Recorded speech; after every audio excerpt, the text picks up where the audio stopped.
Hello, everyone. I'm Bob, and good to see you all, no matter what time zone you're in. Welcome to the session 5 of the Community of Practice. I want to thank again all of our co-sponsors. Many of you who are with us are members of those groups, so thank you for taking the time to do this. Just as I always do, I just want to start with a reminder of what we're trying to do here. And that is that the key message is that community is medicine, that throughout human history, it's really been the ability of people to gather together, to get together to create creative responses to complex problems. That's what we're trying to do here again. And the best way to do that now is at the community level in specific regard to the climate emergency. What we want to keep remembering is that if trauma can be passed down through generations, so can healing and transformation and resilience. That's all of your missions, and that's our mission in general. So that's what we're trying to do. So I just want to do a quick recap of what we talked about last week.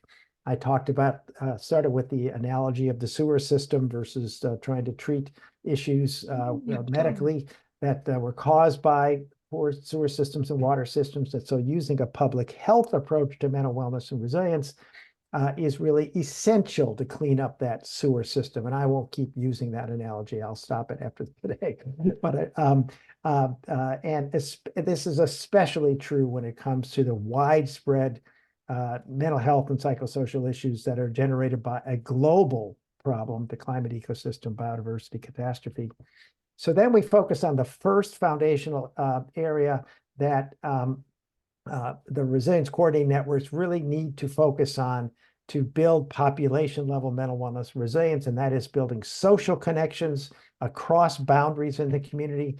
And this is by far the most important focus of the resilience coordinating networks because it's social isolation and loneliness that produces all sorts of mental health problems, and the climate emergency is going to make this much, much worse.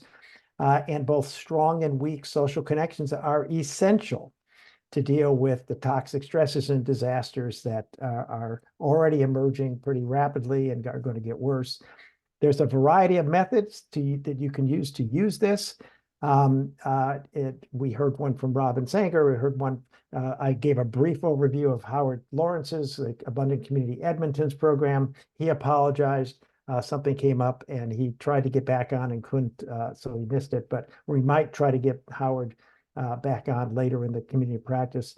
But building social connection should be a standalone focus and a central focus of all the other strategies, including the one we'll talk about today. But when building social connections, don't isolate people or use siloed approaches that segregate people. So just focused on youth, or just you have to connect them all using a combination of what's called proportionate universalism and life course approaches that connect people across geographic, economic, cultural, racial boundaries in communities. So today's agenda, we're going to focus in on the second foundational focus that our research identified as really going to be critical to help build mental wellness and resilience to prevent and heal the traumas generated by the climate ecosystem biodiversity catastrophe, and that is to ensure a just transition by actively engaging local residents, creating safe, healthy, equitable, zero-emission, and climate-resilient physical built, economic, and ecological conditions. And two really outstanding presenters are going to join us, Ruben Cantu, who is Director of Safety and Wellbeing at the Prevention Institute, and Tamira Jones Machado, who's Director of Capacity Building with the National Association of Climate Resilience Planners. So I want to thank you both for joining here. If you're already here, we'll hear from you both in a second. Before we get into this, I want to just practice another resilience pause. So if it resonates with you, if you don't use it, but you can use some version of the skylight method just to sort of look down on yourself, sort of objectively, and sort of notice what's going on within you, in your body, in your mind and emotions right now. Sort of settle in and get a sense of what's happening within you. And then as you do that, we'll practice one more presencing skills that we call self-regulation skills, 6-second breathing. We practice a number of different presencing skills already. Next week, we're going to shift and focus on purposing skills, as we call it, which I'll talk about then. But 6-second breathing is simply to inhale for a count of 2 to 4 seconds, and then exhale for a count of 4 to 6 seconds. And find a combination that works best for you. But what you're trying to do is exhale longer than you inhale. And it's best to try this. You don't have to, but try it by breathing in through your nose and letting your lower belly expand. And then breathe out through your mouth and count to 6 or 4, whatever you can. And if your mind wanders away from this, just gently bring it back to the counting and the breathing. So let's just practice 6-second breathing for a few moments. Breathe in through the nose to a count of 2 to 4, then breathe out through your mouth to a count of 4 to 6 seconds.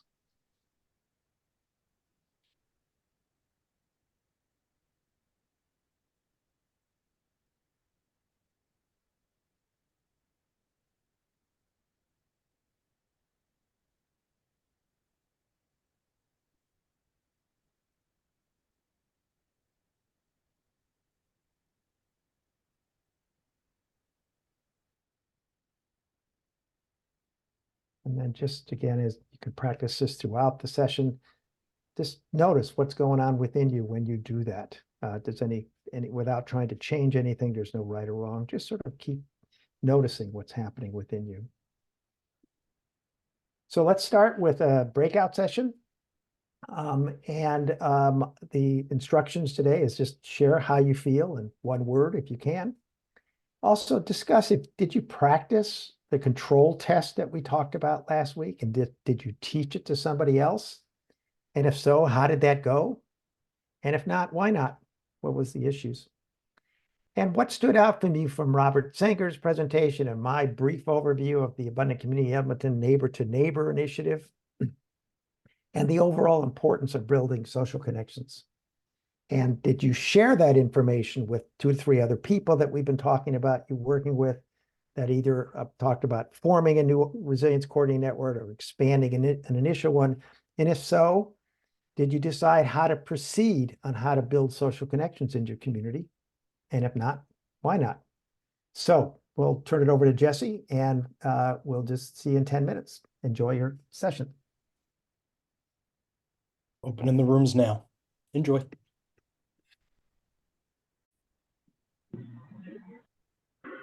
Well, welcome back, everyone. I hope you had good conversations. I also hope you're being able to meet and talk with different people in the different breakout rooms, because it's obviously a very unique and diverse set of folks that are involved with the community practice. If you are willing to share in chat anything that stood out in your conversations, any key points that were made, something that everybody resonated with, or questions that you have, and we'll try to get back to those when we do question and answer. So please do share that in chat. So just to recap here, what we've started with again, the first week we just talked about how to get organized, a resilience coordinating network, get organized. And then we talked about how to begin building community capacity. You can actually go into a community and help them learn how to heal their traumas, or you can do asset mapping or a combination.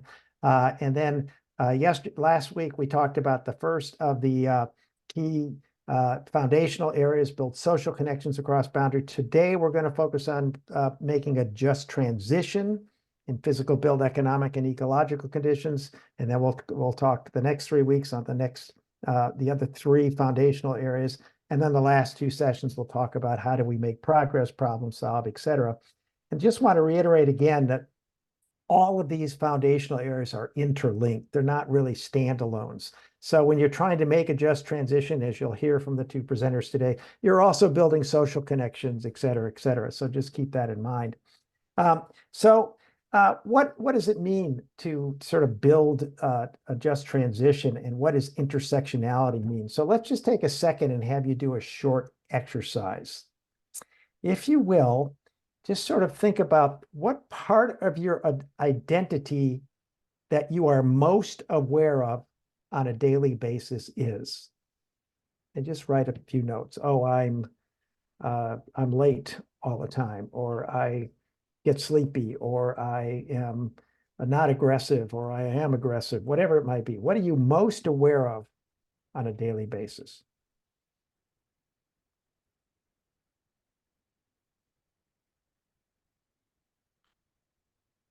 And as you answer that question, that also answer the question, what part of your identity are you least aware of on a daily basis? That's really something that's a core part of you, but you're not aware of it. You don't pay attention to it on a daily basis.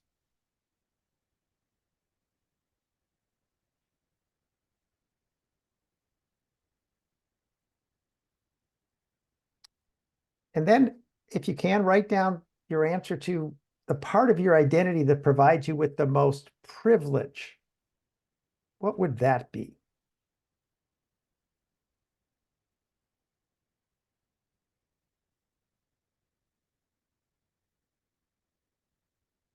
Then try to identify or write down what part of your identity is the most misunderstood by others. People just don't understand you in this way. And we're going through this fast. This is an exercise you could do on your own afterwards. It's very powerful sometimes.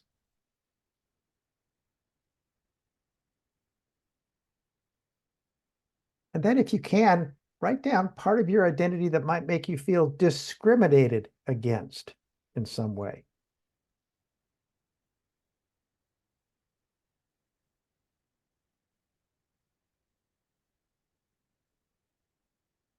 And so look at all of the answers that you've given. And again, you might want to do this after the community practice is over and spend more time on it. But think through how all of these factors affect you, how other people look at you and how you look at yourself, how you're discriminated against, how you're misunderstood by others. How does it affect your life and what you do? And now consider how they affect Black, Indigenous people of color and other marginalized residents pretty powerfully, very powerfully in many cases. And that's really what we're going to address today. A just transition for the climate ecosystem biodiversity catastrophe is based on three realities.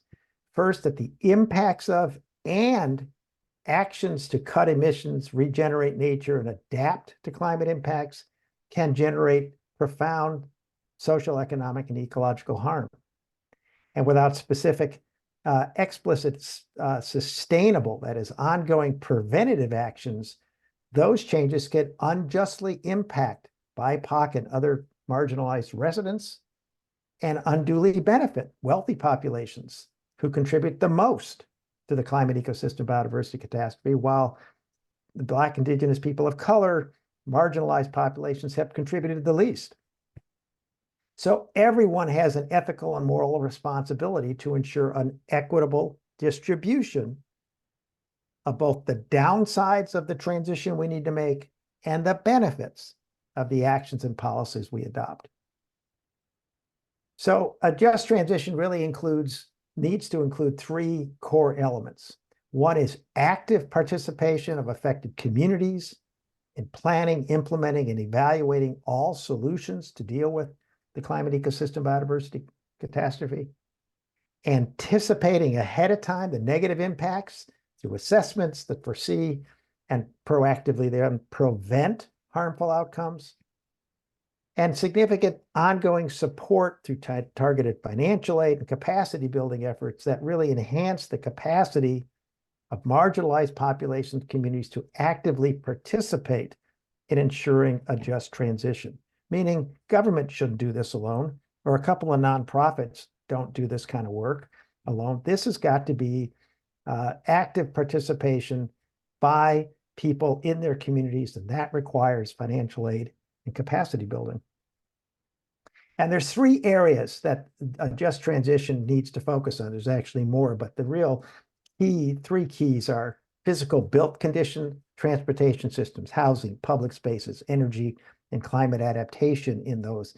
areas, going to low emission buildings. Economic conditions, trying to create local business opportunities, living wage jobs that are all based on a cradle to cradle economic model, not the waste-based system we have today. And again, energy and climate adaptation within that. And third is ecological conditions, really transforming and regenerating air, water, and soil so they're not toxic and not polluting, regenerating waterways, lakes, wetlands, forests, grasslands, and other ecosystems, and trying to restore all sorts of biodiversity because we are losing them fast. So why is this important to focus on these three issues? Transportation infrastructure, the kind of highways or roads and public transportation, walking at venues, et cetera, it affects mental health substantially and when they're done poorly, by creating separation, limiting physical movement, and producing high stress levels during commutes. Transit pollution is often concentrated in BIPOC and low-income neighborhoods, causing mental health problems. Housing and mental health are closely connected. Dilapidated and toxic housing are directly linked to psychological distress and also to poor child and adult development. Parks and public spaces that fail to provide healthy, safe spaces where people can meet and recreate and connect with nature can create mental health problems. Somehow, the slides aren't moving. And efforts to slash greenhouse gas emissions and adapt to climate impacts can also increase inequities and generate mental health and psychosocial problems.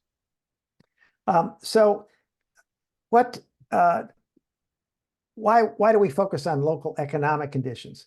The automation that's happening dramatically, offshoring of jobs, corporate Wall Street market power, and other factors have eliminated millions of living wage jobs and reduced wages for millions of other people, especially blue-collar workers, those without a college degrees, and BIPOC residents. And people who lack living wage jobs and long-term the long-term unemployed have a 3-time greater chance of developing low self-esteem, shame, hopelessness that can have severe mental health problems like anxiety and depression. Not sure what's happening with the slides today. Okay. Well, they're stuck. So, Bob, do you want for me to pull up the slides and start sharing them? yeah, let me just stop share and share again. See if that helps. There we go. And poor mental health can also activate a vicious cycle that reduces employability and the inability to even retain a job, which of course produces more psychological, emotional problems. And all of these factors contribute to rising alcohol abuse, drug addiction, suicides, and others for people who have low wage jobs or no jobs at all. Why do we focus on ecological conditions? Because polluted and degraded local waterways, forests, ecosystems, lack of green spaces, and loss of biodiversity really creates significant depression, anxiety, and suicides. We see that often. And research found, for example, that people who live 2/3 of a mile from green space or have a greater than 50% chance of experiencing significant stress. Think about yourself and people you know. And people who live even further away have a 44% higher rates of anxiety compared to people who live near it. And BIPOC and low-income residents often suffer the most from these issues. And without great care to shift to clean, renewable energy and prepare for and adapt to the impacts of the climate ecosystem biodiversity crisis, it can increase those problems. By that shift can increase and create even more unjust, inequitable practices. So why should resilience coordinating networks focus on this? Isn't this for a different group of folks? And why should mental health and human services practitioners focus on making a just transition? Because by doing so, you can build healthy social connections. You can help residents understand how traumatic stresses affect them. How do these factors, poor housing, transportation, lack of green spaces, affect people? They understand what's going on. And you involve residents in pro-social activities that protect them from climate impacts, increase their sense of safety and security, and enhance their physical health, all the while reducing local emissions, beginning to regenerate ecosystems of biodiversity. That's critical for local communities and neighborhoods to minimize their contributions to the climate ecosystem biodiversity catastrophe. And as many programs see, you'll hear this from Father Paul Abernathy in a couple of weeks, when people see even small signs of progress, it really can generate tremendous hope, healthy hope for the future, which really it helps address these issues, these mental and prevent and heal mental health issues. And again, as we said before, building a just, equitable, and safe conditions, making that just transition should be a standalone focus of most resilience coordinating networks, and it should be a central focus of all 4 other areas. So with that, I want to introduce Ruben Cantu, who is Director of Safety and Wellbeing at the Prevention Institute, is going to share with you the work they're doing that connects with this area. So Ruben, thank you for joining us. It's all yours. Thanks, Bob. And thank you for inviting me and to be able to share with everybody today. I am going to start sharing screen and hopefully folks can see this. Can everybody see that? Yeah, it's up. Great. Like Bob said, my name is Ruben Cantu, and I'm with an organization called Prevention Institute. We're a national nonprofit organization based in Oakland, California.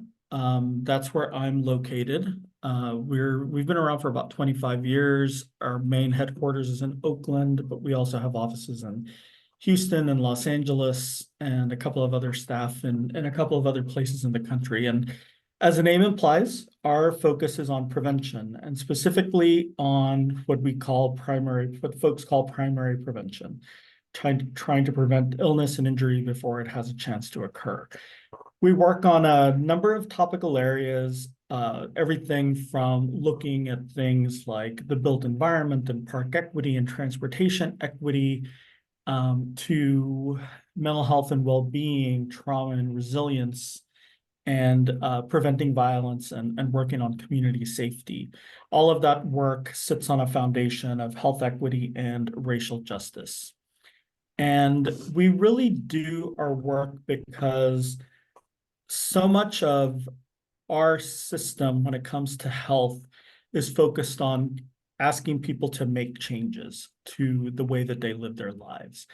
And we know, and other folks know, that it's really hard to ask people to change their behavior when there are so many things that feel like they're conspiring against them to make that change. The old tried and true story we tell about this is, asking folks who are at risk for or have diabetes or are overweight, asking them to change the way that they eat or asking them to be more physically active. But, oftentimes we don't consider the fact that maybe they live in a neighborhood that doesn't have access to healthy foods or access to places to be physically active. And the way that we try to address that is by thinking about how we can move upstream, and try to make changes that impact how people can react to impact the opportunities that folks have.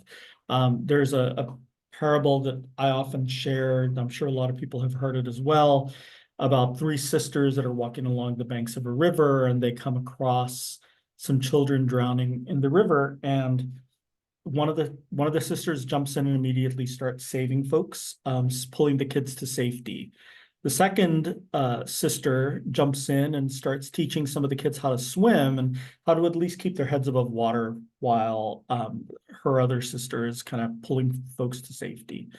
The third sister walks away from where this is all happening, and when they notice that she's doing that, the other sisters call out to her and say, hey, where are you going? We need your help here with these kids. And her response is that somebody needs to go upstream to figure out why all those kids were in the river to begin with, and figure out what it is that she can do, or, you know, herself with help, to try to stop kids from falling in the river in the first place. And that's really the question that we try to answer through our work at Prevention Institute, is what can be done to prevent the problem from occurring in the first place. So as we worked with folks that were working on preventing violence from kind of a public health approach, one of the things that kept on coming up is a barrier for folks to be able to do that specific work. And later we realized a barrier to a lot of other kinds of health promoting policy and programmatic work was the trauma was getting in the way of folks being able to fully engage and work on the strategies they needed to work on to make their communities healthier.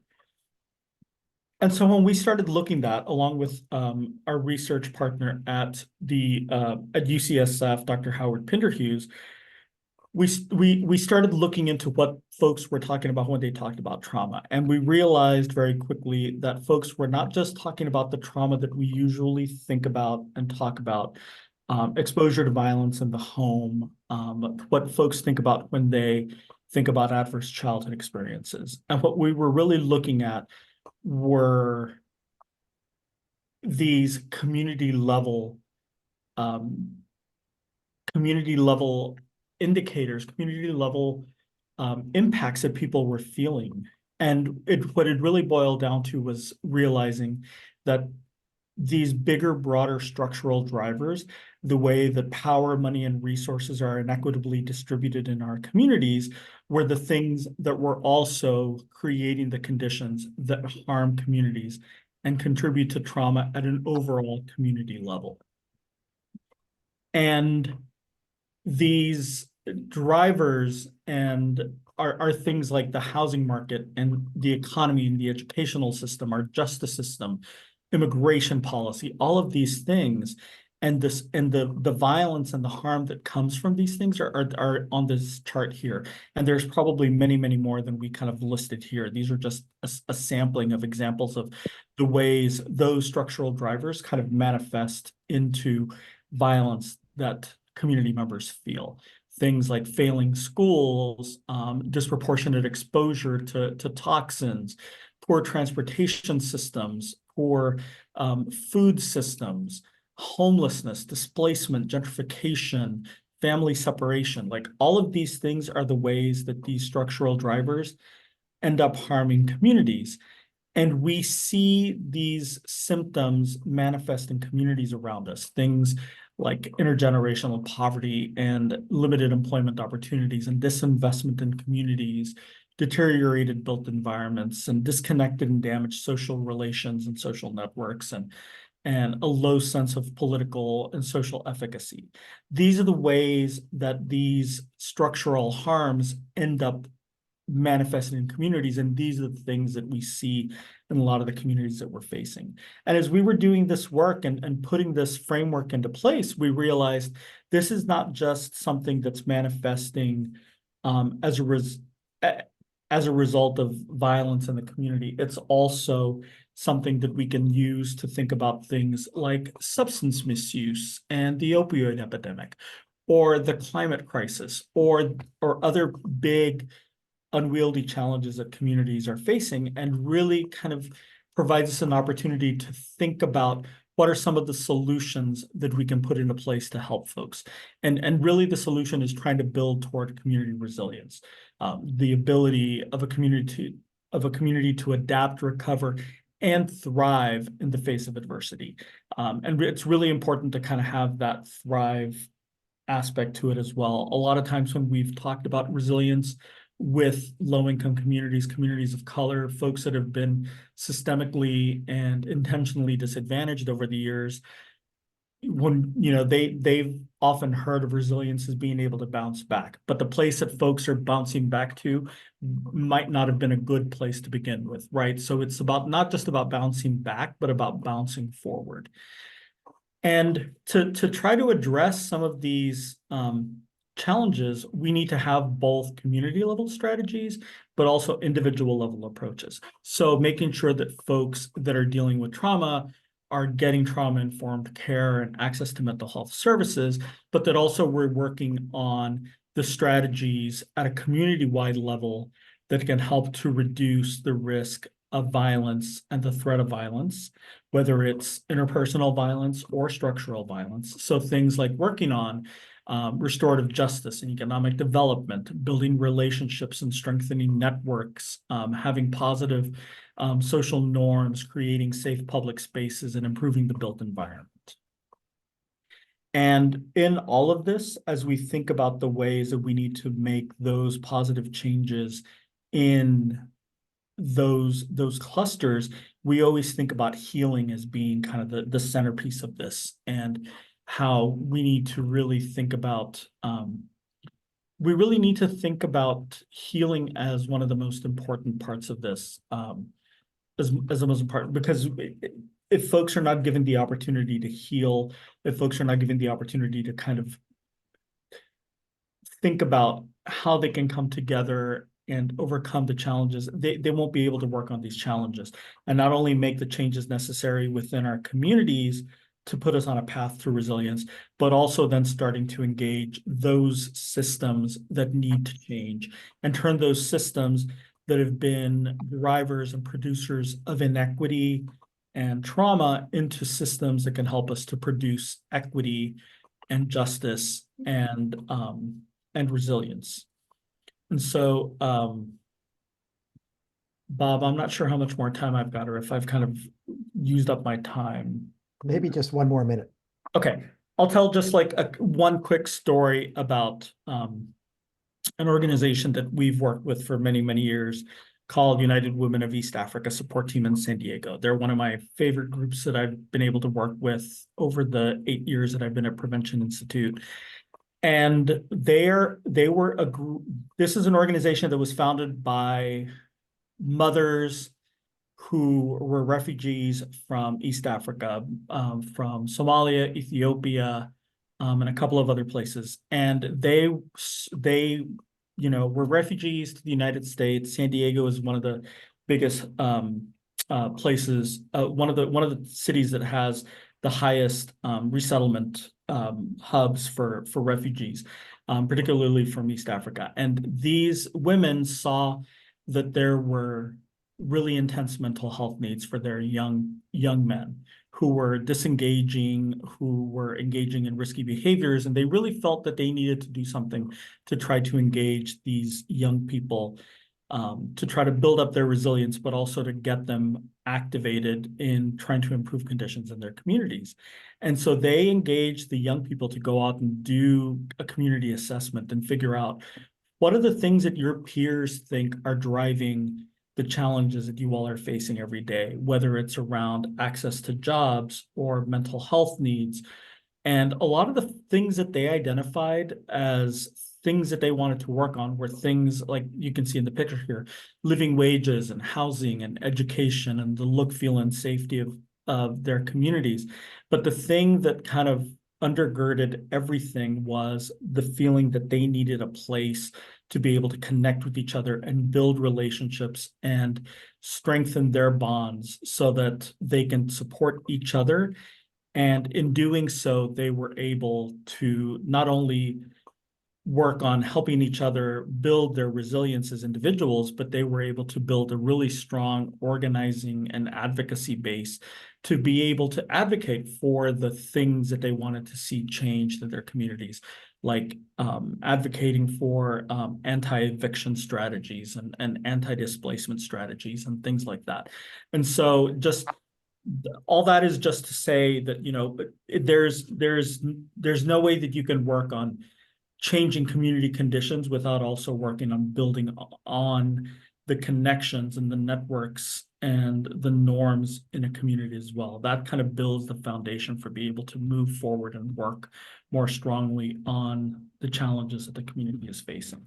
So I will leave you all with that. You all can take pull out your phones and scan this, and that'll take you to the page on our website that talks a little bit more about our adverse community experiences and resilience framework, along with some other resources and stories that might help you all in your work. Thank you, Ruben. And You my and email the- address right there too, if anybody There we needs. go. Yeah, and we'll send you your slides. All these slides will be on the Community Practice Climate Forum website. So you'll all get this, and if people want to know how to contact Ruben, let me know too if you didn't get it there. But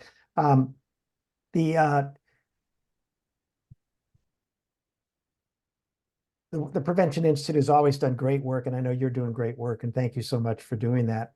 We're going to take a slightly different approach now. How do you build that capacity in the community? And I want to introduce Tamira Jones Machado, who's the Director of Capacity Building with the National Association of Climate Resiliency Planners. So, Tamira, it's all yours. Thank you, Bob, and thank you for giving such a great grounding in just transition and really like how even a concept that takes us from extractive economy and to a life-affirming interconnected economy can really generate false solutions. And that's one of the reasons why we came up with the NACRP. I'm gonna, I don't know if I'm sharing screen or if someone's sharing my slides. You have co-host access, so if you can Okay. share them, go ahead, and if not, I'm happy to pull them up. I can do that.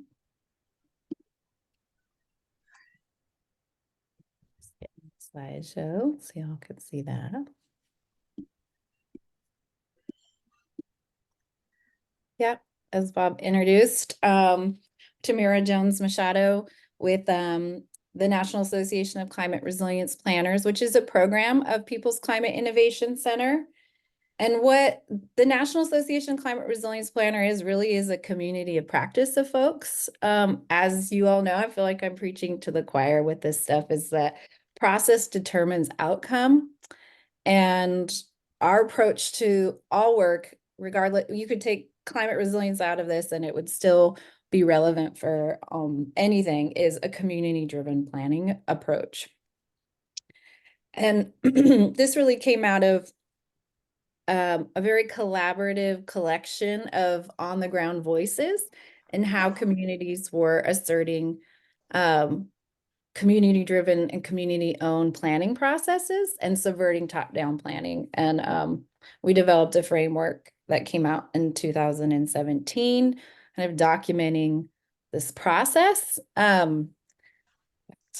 don't I just share? Y'all can download it. It's in English and Spanish on our website. Oops. And I just want to note that, like, as you've said, the problems are interconnected. Like, these are the things we're all trying to address, and we recognize how intersectional they are: racism, structural oppression, false democracy, economic inequality, and the climate crisis. And therefore, the solutions have to be very interconnected too, whether we're talking about the built environment or starting a community garden or working with your local government to design a wastewater infrastructure project.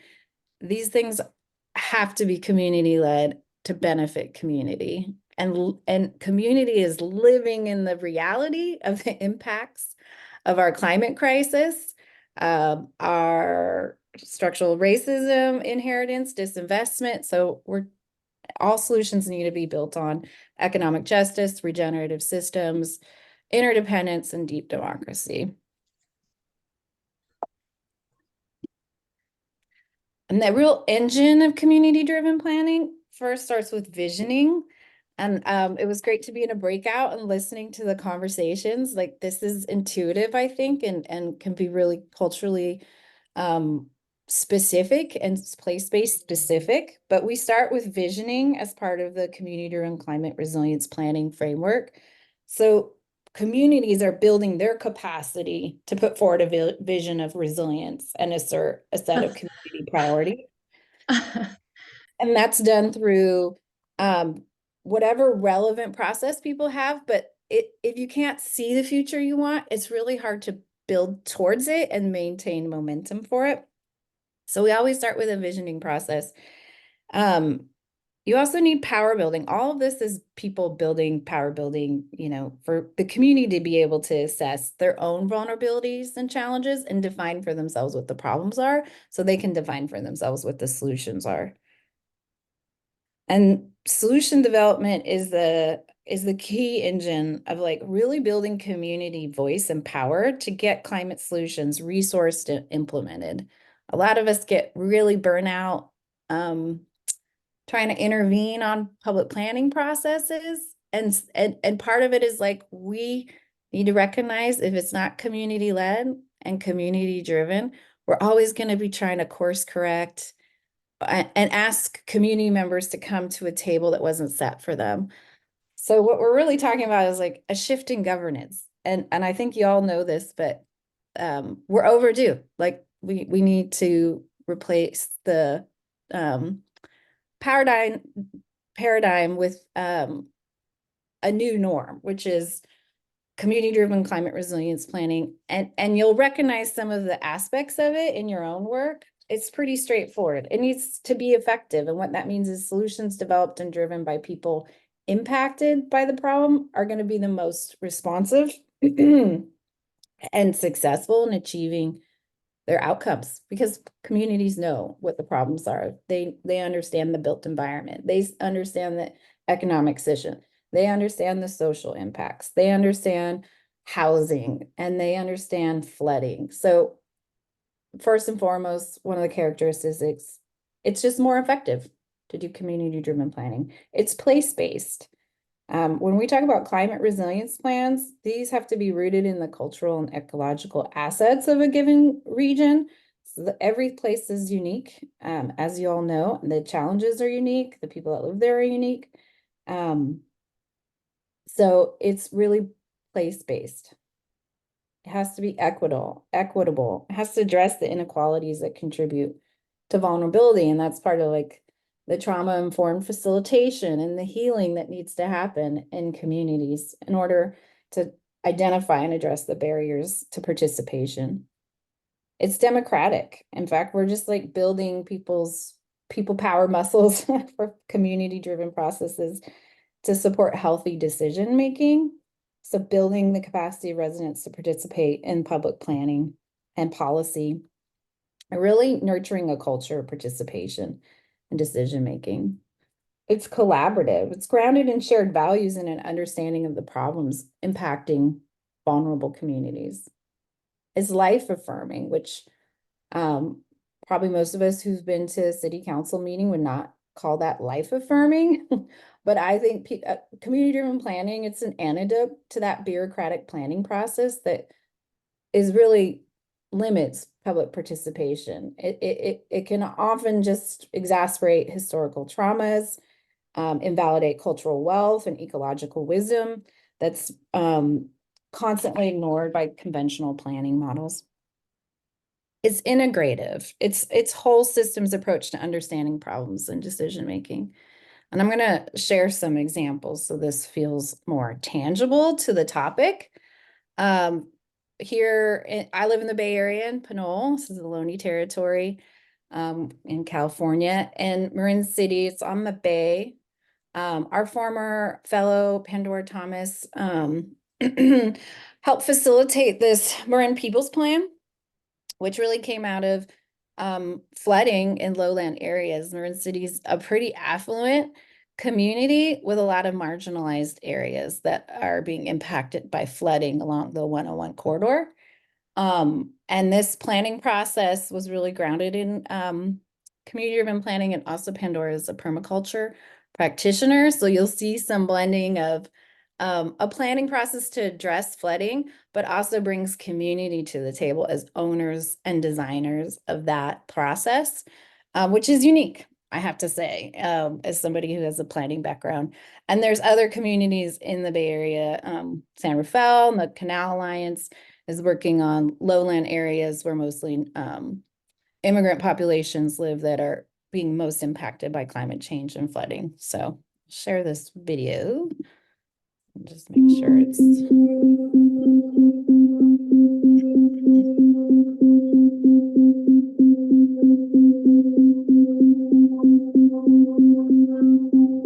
One thing that has me thinking differently now is becoming one with the raindrop and thinking of how would this raindrop travel? Where would it go? What would it do? What would it affect? And thinking like that, not just for now, but thinking about the future generations to come. How would this raindrop affect now and later? And then coming up with ways that would effectively capture that raindrop and put it to good use so that it doesn't cause damage now or even more damage later. To me, that was one of the most interesting things. The rest of the Bay Area is ready for the on-the-ground expertise and talent to be the guiding principle. Because no longer is this idea of only experts coming in to save us and save the Bay Area. Now it's the homegrown expertise partnering with, other experts. But again, starting with the homegrown people, living with these issues, experiencing them day by day. They now understand a lot of what I understand in a very short time. It's been very empowering and reiterating something that I know ultimately that we all are designers. It's really unlikely that any community ever got together, looked at a piece of vacant urban land and said, hey, you know what we need here? We need more market rate development. That's exactly what's going to make this a nicer place to live. And yet that's typically what tends to happen. In fact, it's exceedingly rare that communities ever get to actually participate in the design of their place. We need to begin with the foundation of planning that is by the people and for the people.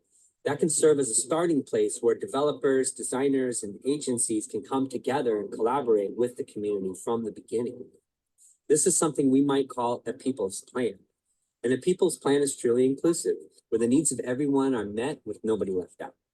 We can change the agency side and the government side and the corporation side to see the residents as creators and as equals at the table. And so the People's Plan is a perfect way to do that. And I can easily see the People's Plan being something that is a tool to help the community leaders here and throughout the Bay Area. Flooding, we have to be able to deal with this issue. And this is why we have our class, designing our solutions to look at what can we do as a community to address some of these flooding issues. But the relationship that we have with the Permaculture Institute group, it's a real relationship. It's a relationship that says, we care about your community, and we don't normally get that from groups. We don't get the sincerity that people really matter. And that's the difference that we have.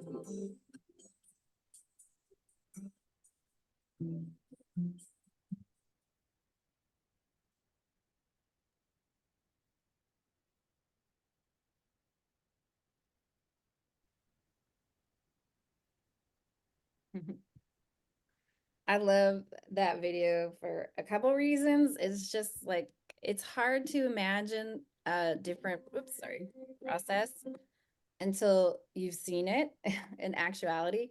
So let me get back to the presentation. So sometimes we just need to model it and see how a different approach can create a kind of a community empowerment process that wasn't there before. And the NACRP really is about supporting that community of practice. So we do have an external capacity building programming called Vision Power Solutions, which is really grounding in the fundamentals of community-driven planning and applied practice. And that's open to anybody who's interested. We also have a year-long certification program for facilitators who are actively engaged in leading a community-driven process. And that's really to build the capacity of folks on the ground to lead community-driven planning across the country. And so seeding a national network of folks who are trained to do this work and can be deployed in different places. A lot of us have experienced public engagement processes where a consultant is hired or a firm is brought in that doesn't know the community, and the community is asked to come participate in a process that's already been designed without them. We also just launched a fund for folks who are NACRP members who are advancing a community-driven planning process to be able to support moving that process along, as well as supporting the individual facilitator doing that organizing work. And that really came out of our membership saying this work is hard. It's hard emotionally and economically and spiritually and physically to do this kind of community-led work, and it's often under-resourced. We also have quarterly peer calls to bring up challenges and get peer feedback. We're also building out a resource hub for NACRP members who really just need some peer learning or some technical assistance in an area. It could be like working with partners and conflict mediation. It could be grant writing. It could be going after public funding for a planning process. And then we do a biannual member gathering. And so we'll have an NACRP member gathering next year. And I did want to share this upcoming Vision Power Solutions session in May around working with local government and navigating power at the local level. And you can also see some of our other upcoming trainings and resources on the NACRP website. So I will stop sharing. Thank you, Tamira. Yeah. Appreciate it greatly. Again, all the slides will be on the website and on the Climate Community of Practice website, so people can find your contacts there. And if you can't find it, let us know and we'll connect you together and have you involved. Thank you very much for sharing all that wonderful information. And thank you also, Ruben. I think Ruben had to jump off now. I think what we'll do now is we'll actually go into a breakout session rather than have time for questions. If you have questions for Tamira or Ruben, put them in chat. We will send them to both of them and try to get their answers for you, as we did with Terry, with Robin Sanger last week, and we posted her responses on the Climate Forum website. So we'll try to get that, but just in terms of saving time, I think we're better off going to a breakout session now. So if you will, can you just sort of talk about what you learned from Ruben and Tamira about how to make that just transition, how to engage residents in actually doing this work, and discuss how you can help the Resilience Coordinating Network you're already involved with or the one you're trying to start make a just transition in your neighborhood or community. What do you need to know? What are the key issues, et cetera? And then we'll come back and we'll address some of those issues. So we'll do the breakout room now. Jesse's going to divide you up. And Tamira, thank you again for making the presentation. Great. And thank you, Ruben.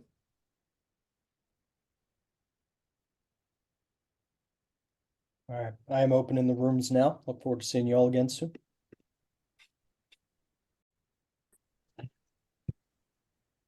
Well, welcome back, everybody. I hope you had good conversations. If you have questions or comments that came up in your dialogue, or came up with the presentations you heard, please post them in chat, and Christian's going to read a few now. And even though Tamira and Ruben left, we'll try to answer them, or you might have answers as to questions that come up, and we'll hear from some of you. So Christian, go ahead and read any questions, especially anything that just came up in the chat. Excellent, folks. Feel free to drop your questions in the chat. In the meantime, we have maybe an opportunity for clarification, Bob. This is in response to the discussion we were having prior to Ruben coming on board today.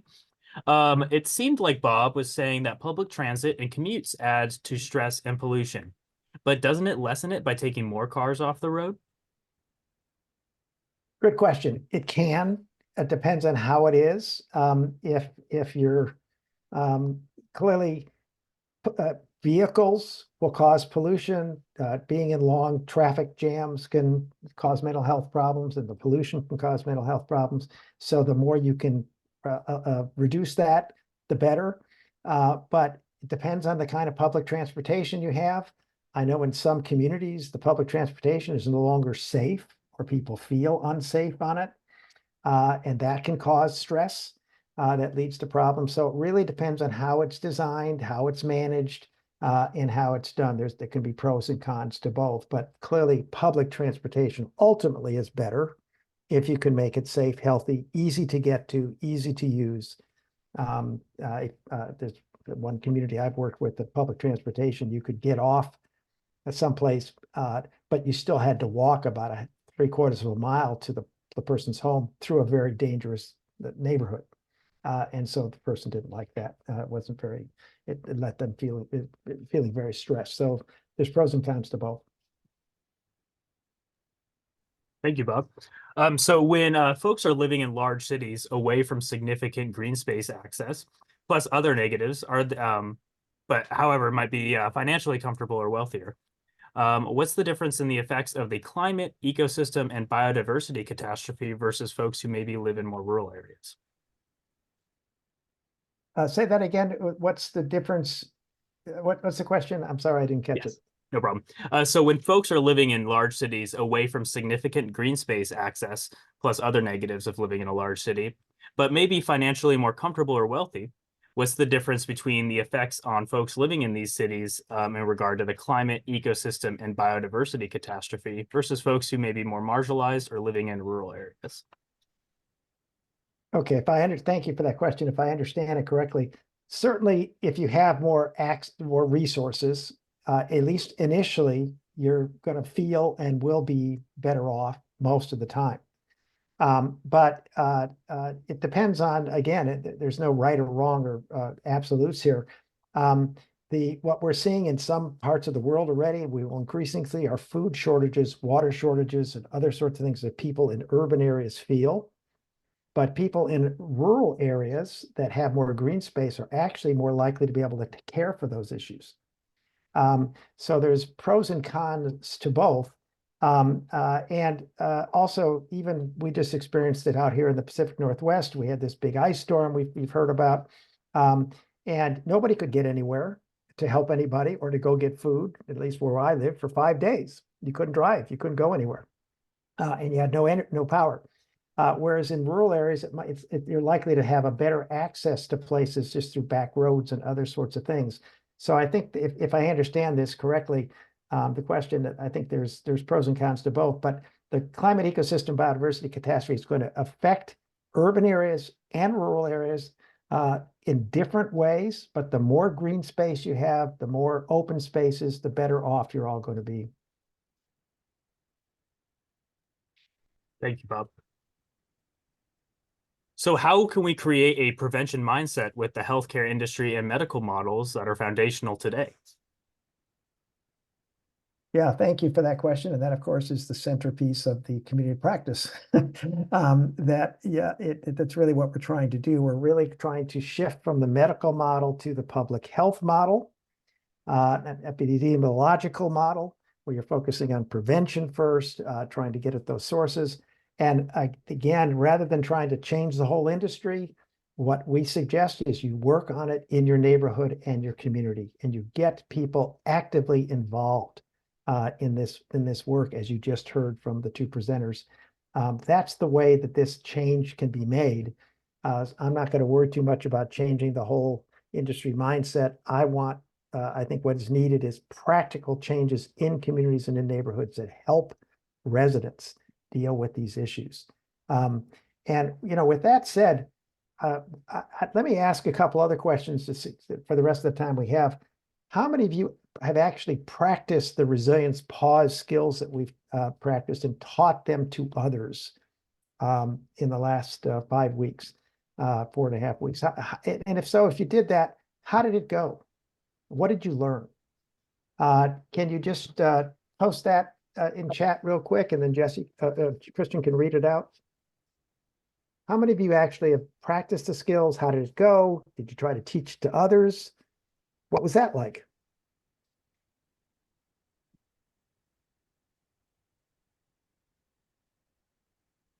Christian, if anybody posts anything, please let us know. We have some folks confirming that they have. That's exciting. Any comments on what did you learn? Is that worth doing? Did you find it worth doing? Did you learn more by trying to teach it to somebody than you knew beforehand?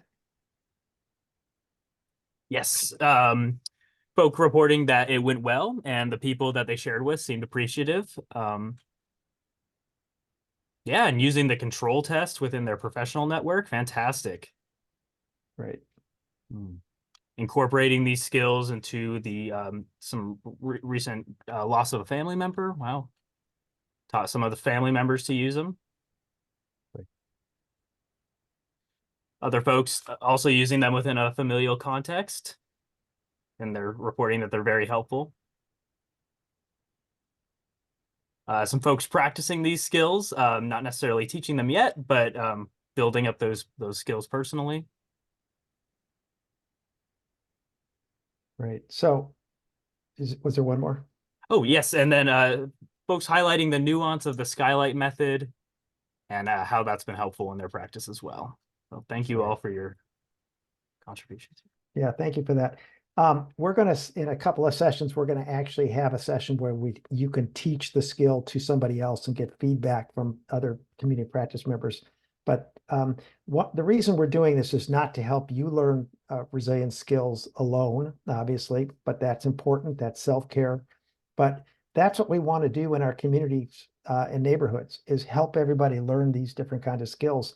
And people are going to resonate with different skills. Some people resonate with and really like the skylight method, whatever you want to call it, and some people don't. And that's fine. Some people like cognitive skills, like, and others like breath-based skills or body-based skills. What you want to do is test them out. Don't force them on anybody, and just see what people resonate with, and try to spread those within your community. So the more you can try to teach them to somebody, just take a shot at it. Maybe it's your spouse, maybe it's your children, a friend.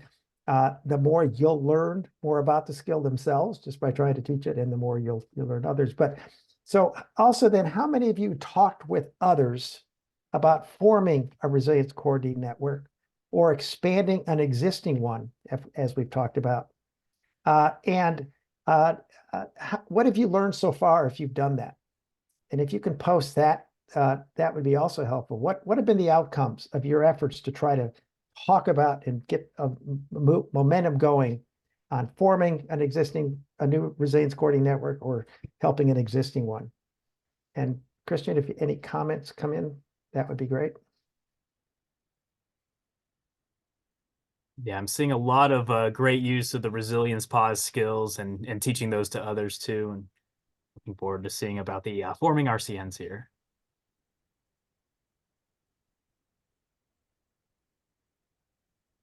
Forming a resilience coordinating network, talking with people takes time, takes effort. We understand that, but that's where the action's going to be. And if you talk more to Tamira or Ruben, they will tell you that's really where the key is. How do you that's what they do. They go to teach people how to engage with others to get these networks going, these community networks. So that's really where the action's going to be. And then you can start teaching resilience skills to them. On the other hand, you might try to teach resilience skills to a few people, and then ask them if they're interested in forming a network that could do this for other people. There's lots of ways in this, in the door, so to speak. Christian, any other comments that people are making? Yeah, it looks like folks are generating some interest in forming an RCN, but haven't yet jumped into action. So very exciting. We have a person using a educational approach first before jumping into forming an RCN. We have some plans for incorporating RCN concepts into resilience hub projects. Very exciting as they start their community engagement process here. And yeah, some folks in the very early stages of discussing forming an RCN. So it looks like we have some a lot of activity bubbling up. Very exciting here. And some folks in the initial stages too, having these conversations and generating interest. So let me just ask in the post and chat again for the last few minutes we have together. What barriers are you running into? What challenges are you facing? Is it just simply time? There's something else happening that is a barrier to sort of getting these conversations going and trying to form a resilience coordinating network. Just any comments you want to make on there? What do you need more of to learn more of in order to move forward? Any thoughts, comments on those kind of questions, please post them and then we'll read them to everybody.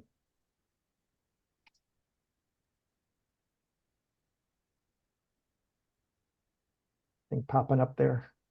It looks like maybe just the amount of information involved in RCNs and just this session in general has been a challenge, and being able to kind of boil that information down and deliver it to others. That's we were just talking about that. That's that elevator speech. Try writing an elevator speech now after the your 5th week of community practice.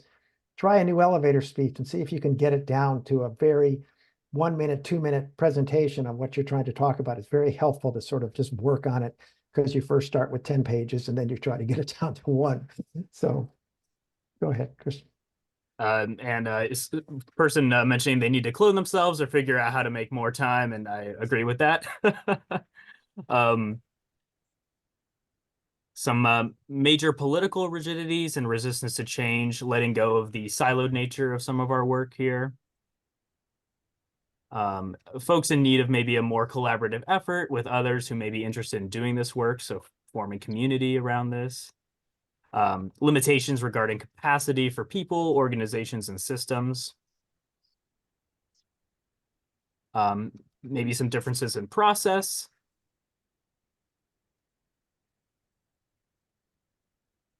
Okay. In regard to funding, maybe organizations competing for the same piece of the pie, for example. So thank you for all this great feedback, folks. Yeah, thank you all. I think you heard from Robin Sanger last week.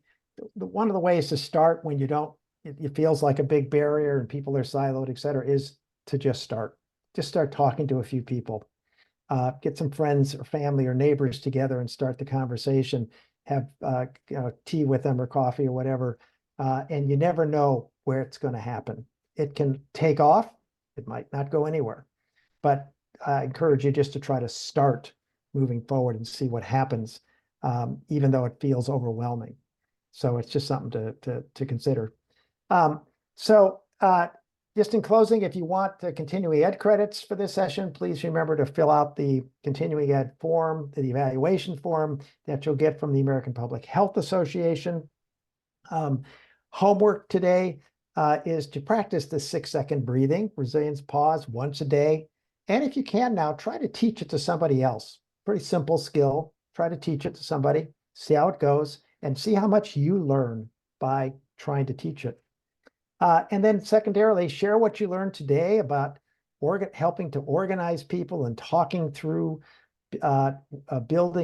making a trust transition in your community or neighborhood. Share that with the people you have been talking to already, if you've been doing that, and just sort of see what comes out of it. See if you can move forward. You might get people excited about it that you couldn't get about talking about building social connections or something. You don't know. Or even pick a very specific element of a just transition, the physical built environment, transportation, housing, or parks, ecological, and just start talking about that.